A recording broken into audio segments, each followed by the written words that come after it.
भगवान श्री कृष्ण और राधा जी का प्रेम भारतीय संस्कृति में दिव्य प्रेम का प्रतीक है। यह प्रेम सांसारिक नहीं बल्कि आत्मिक और आध्यात्मिक है। श्री कृष्ण विष्णु के अवतार माने जाते हैं और राधा उनकी अनन्य प्रेमिका तथा शक्ति स्वरूपा हैं। श्री कृष्ण का जन्म मथुरा के कारागार में हुआ था क्योंकि उनके माता पिता देवकी और वसुदेव कंस के बंदी थे। वसुदेव जी ने नवजात कृष्ण को यमुना पार कर गोकुल में नंद और यशोदा के घर पहुंचा दिया।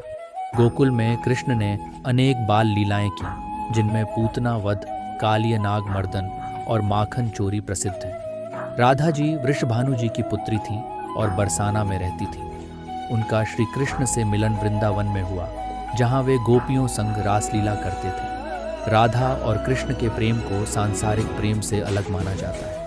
यह प्रेम भक्ति, त्याग और समर्पण का प्रतीक है। श्री कृष्ण की बांसुरी की धुन सुनकर राधा और गोपियां अपनी सुध बुध खो बैठती थीं। वृंदावन की कूंज गलियों में दोनों ने प्रेम की अद्भुत लीलाएं की।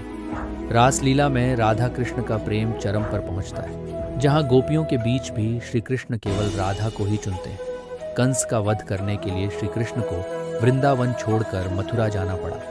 राधा और ब्रजवासी इस वियोग से दुखी हो गए, परंतु यह प्रेम लौकिक नहीं बल्कि आध्यात्मिक था। राधा ने श्री कृष्ण को कभी बंधन में नहीं बांधा, बल्कि स्वयं को उनके प्रेम में विलीन कर दिया। राधा कृष्ण का प्रेम हमें सिखाता है कि प्रेम का सर्वोच्च रूप आत्मसमर्पण और निस्वार्थता है। यह प्रेम केवल शरीर का नहीं बल्कि आत्मा का मिलन है। भक्ति मार्ग में राधा कृष्ण का प्रेम आदर्श माना जाता है, जहां प्रेमी स्वयं को अपने प्रियतम में खो देता है।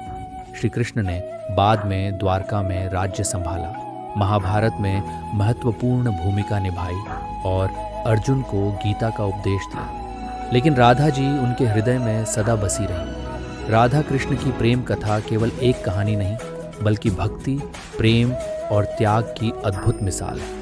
ये दर्शाती है कि सच्चा प्रेम देह तक सीमित नहीं होता, बल्कि आत्मा का परमात्मा से मिलन ही प्रेम का सर्वोच्च रूप है।